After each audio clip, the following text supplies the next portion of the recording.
Djaïli Amadou Amal, vous êtes une femme de lettres, vous aimez les mots, mais il y en a un qui vous hante parce qu'il fait le malheur des femmes. Pour moi, c'est le mot mounial, c'est-à-dire patience. Patience, c'est ce qu'on dit à la petite fille. Déjà, dès sa naissance, patiente, accepte tout, supporte tout, ne pleure pas, voilà, soumets-toi. Et pour le bonheur de tes parents, sois une bonne fille. Votre mari vous frappe, patiente, chute. Personne ne doit savoir, ça doit rester un secret. Mounial, patience, c'est le titre de l'un de vos romans. C'est cette soumission contre laquelle se débattent vos impatientes, prix Goncourt des lycéens. Un récit à l'image de la vie, de mariage forcé en viol conjugal. À force de patience, des millions de femmes se font confisquer leur existence un peu partout dans le monde. Par exemple, en Guinée. Pourquoi nous ne sommes pas comme les garçons? Pourquoi les garçons, eux, on les oblige pas à marier une fille à bas âge? À Mayotte. Je s'en fiche de ce que je ressens avec ce monsieur-là, je s'en fiche. Au Malawi. I see a lot of girls, about 12, 13, 14, 15, having 2 children. Ou en France. Après ce viol, il m'a dit que maintenant tu es ma femme. Tu es obligé de te marier avec moi.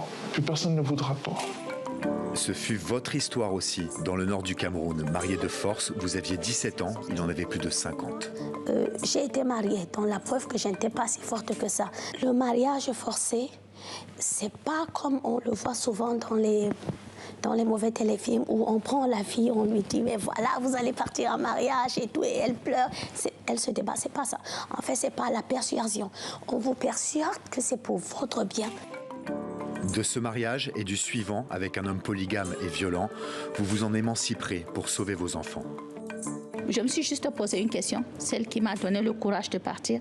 Si je reste là et que je ne fais rien, mes filles, qu'est-ce qu'elles deviennent quand elles auraient 14 ans? Il fallait partir pour être une voix suffisamment forte pour me sauver moi-même, mais surtout pour pouvoir dire non le jour où on leur demanderait aussi de se marier. Oui. Sauvez vos filles et en sauver d'autres, c'est le but de votre association Femmes du Sahel, le sens de votre engagement aussi depuis quelques semaines pour l'UNICEF.